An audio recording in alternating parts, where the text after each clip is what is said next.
Egunon guztioi eta ongi etorri gaurko prentsaurrekora. Gaur Gobernu Kontseiluan jorratutako bi gaien berri emango dizuegu.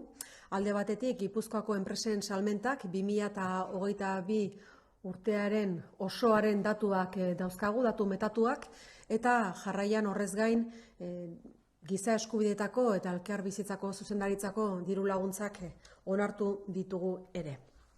Lehenengo gaiari helduko diot, enpresen salmenten inguruan badakizute Gipuzkoako Foru Aldundiak Ekonomia eta Ogasuneko departamentuaren eskutik hilero azterketa egiten duela, jakiteko zein den gure enpresen bilakaera, zein den beren osasuna eta hortarako salmentak aztertzen ditu eta salmenta horren berri ematen dugu hemen Gobernu Kontseiluan.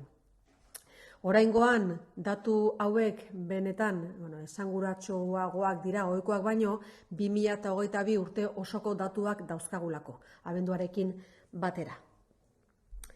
Txosten osoa ohikoa den bezala web orrian eskuratu dezakezue. Datu metatuekin hasiko naiz beraz eta hor bai aurreratuko dizuet albiste onak ditugula, izan ere 2021 urtearekin alderatuta, igoera nabarmena izan da 2022 urtean salmentei dagokienez. Izan ere, 13,2ko igoera izan dute gure enpresen salmentek, Gipuzkoan 2021 urtearekin alderatuta. Barne merkatuaren igoera 12,3koa izan da eta esportazioena 15 izan da. Hori 2022 urteko datuak 2021koarekin alderatuta, baina pandemia aurreko egoerarekin alderatzen baldin badugu, datuak positiboak dira. Izan ere, 16,7 igo dira salmentak 2019arekiko. Barne merkatuak 16ko igoera izan du eta esportazioak 17,9koa. Sektoreka, industriaren igoera salmentei dagokienez 14,4koa izan da, zerbitzuena igoera 12,5 eta eraikuntzakoa 11,2koa. Bilakaera honena beraz, industriak izan du salmentei dagokienez. Jarraian lan merkatuaren azterketa ere egingo dugu, lehenengo 2021 urtearekin alderatuko dut eta jarraian 2019 urtearekin. Jasotzaileen kopuruari dagokionez, 1,8ko igoera izan du abenduan eta metatuan hazkundea 1,2koa izan da.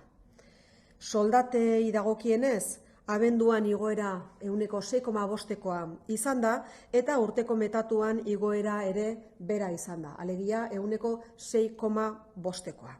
Datu horiek jasotzailena eta soldatena 2021arekin alderatuta. 2019arekin alderatzen baditugu datu hauek, enpleguak 1,9ko hazkundea izan du eta soldatek 9,2ko hazkundea izan dute. Horiek beraz, Gipuzkoako enpresen salmenten datuak eta aldi berean lan merkatuarena ere. Irakurketa Gipuzkoako Foru Aldundiak egiten duena 2022 urtea oso ona izan dela, gainotzeko adierazleekin batera hauek salmentenak eta lan merkatuarenak ere onak izan direlako.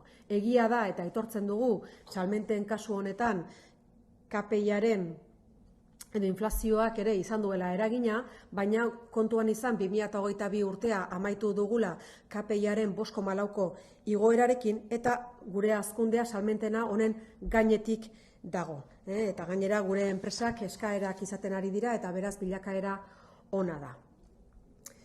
Jakinda, Ukrainaren inbasioa gertatu zela 2022 urtean eta energia iturrien krisia pairatu behar izan dugula, zifra oso txukunetan bukatu dugu urtea. Gure enpresek zifra oso txukunetan bukatu dute 2022 urtea. Eta hori azpimarratu nahi dugu datu ona delako. Hala eta guztiz ere, etorkizunari begira etxeko marka zuhurtziaz, baina aldi berean konfiantzaz aurre egingo diogu etorkizunari, gertutik jarraituko dugu gure ekonomiaren bilakaera, orain arte egin dugun bezala, hilero irakurketak egingo ditugu, eta beti esan ohi dugun bezala, lehentasunezko esparrua da ekonomiarena. Hain justu horrek ahalbidetzen duelako gizartearen kohesioa eta aldi berean ere baliabideak gizarte babesari aurre egiteko. Hori gaur lehenengo gaia Gobernu Kontseiluan jorratu duguna. Eta bigarrenik, giza eskubideetako diru laguntzak onartu ditugu Gobernu Kontseiluan, aurtengo deialdia da onartu duguna. Zuzkidura 560.000 eurokoa da, 560.000 euro bideratuko ditugu beraz esparru honetara, eta 5 lerro dira diruz lagunduko ditugunak. Bizikidetza sustatzeko programak, lehenengo lerroan eta bigarrenean, lehenengoa entitate pribatuei zuzenduak eta bigarrena udalei zuzenduak. Beraz, lehenengo eta bigarren lerroak bizikidetzari zuzendutako diru laguntzak izango dira. Hirugarren eta laugarren lerroak memoria historikoari zuzendutako diru laguntzak izango dira, proiektuak gauzatzeko, hirugarrena irabazi asmorik gabeko entitate pribatuei bideratuak eta laugarrena udalei bideratuak. Eta azkenik, bizikidetza lantzen programaren barruan dauden udalei zuzendutako proiektuak gauzatzeko diru laguntza izango da. Aipatu, giza eskubideetako zuzendaritza honek helburu estrategiko bezala dituela bizikidetza eta kultura demokratikoa, eta hain zuzen ere helburu estrategiko horiek lortzeko sortu ditugu diru laguntza hauek.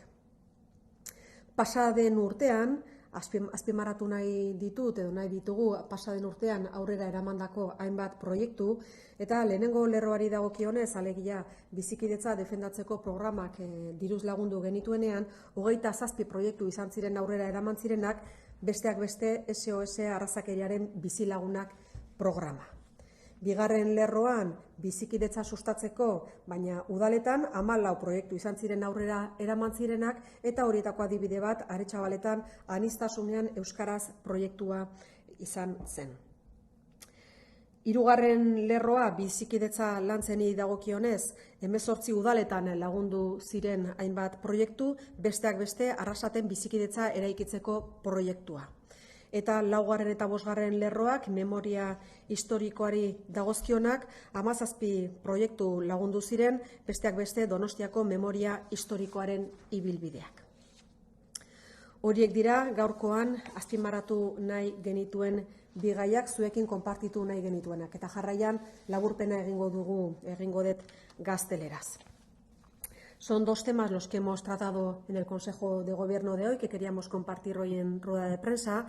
En primer lugar, daré a conocer los datos de las ventas de las empresas en Guipúzcoa y, en segundo lugar, la convocatoria de ayudas de la Dirección de Derechos Humanos y de Convivencia.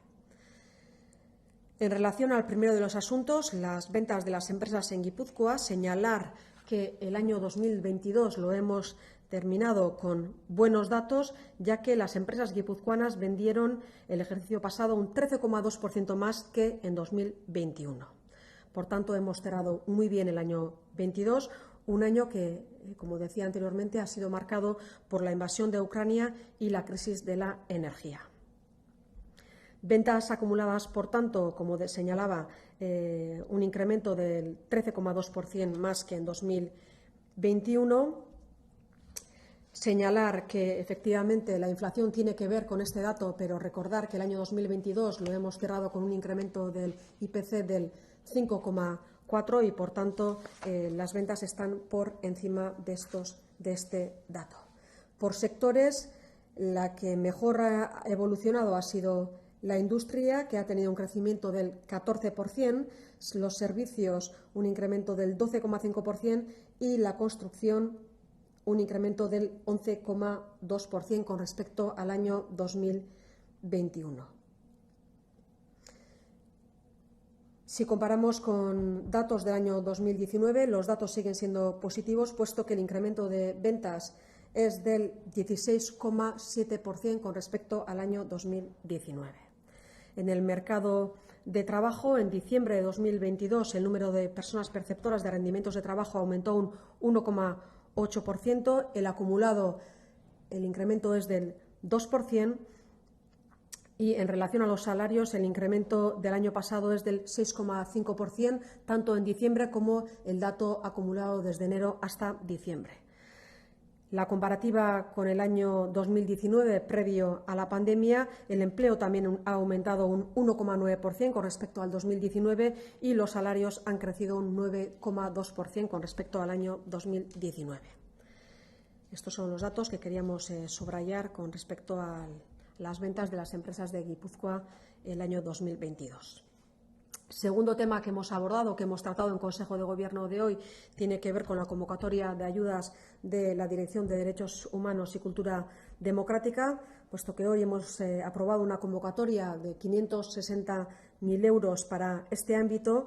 Estas ayudas contemplan 5 líneas. Por una parte, la promoción de los derechos humanos y la convivencia, tanto para ayuntamientos como para entidades sin ánimo de lucro. También la recuperación de la memoria histórica, ayudas dirigidas a entidades privadas sin ánimo de lucro y también para ayuntamientos. Y, por último, para financiar proyectos que tengan que ver con los municipios incluidos en el programa Bizikidetza Lantzen. Consolidar la convivencia y fortalecer la cultura democrática son dos de los objetivos estratégicos de la Diputación Foral de Guipúzcoa y, en concreto, de la Dirección de Derechos Humanos, y, por tanto, esta convocatoria de ayudas va en esa dirección. Estos son los dos temas que queríamos subrayar en el día de hoy. Si tuvieran alguna pregunta, galderaren bat izango bazenute, erantzuteko prest naukazue.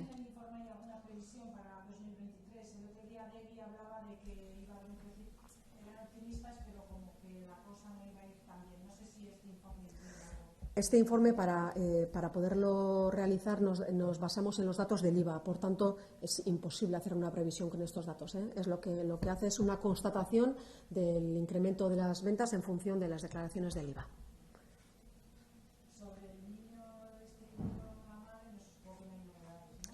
En relación a ese tema no hay ninguna novedad que comunicar.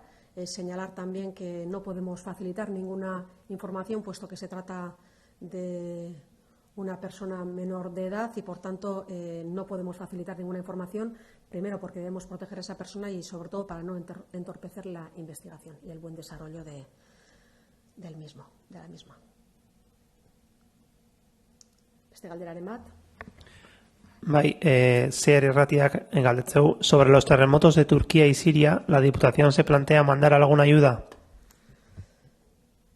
En primer lugar, en relación a los terremotos de Turquía y Siria, evidentemente, solidarizarnos con las personas que viven tanto en Turquía como en Siria. Los datos que conocemos son escalofriantes. El número de muertos incrementa hora a hora y, desde luego, la evolución que se espera no es de ninguna manera alentadora. En relación a si la Diputación Foral de Guipúzcoa va a destinar alguna ayuda, de momento es demasiado pronto como para ofrecer alguna información al respecto. Evidentemente, estamos haciendo un seguimiento del asunto y si fuera necesario realizaríamos o llevaríamos adelante una ayuda en este sentido, pero todavía es muy pronto para saber las necesidades que pueda haber. Beste galderaren bat, ez dago galderarik, beraz honekin bukatuko genuke gaurkoz, danoi eskerrak emanez.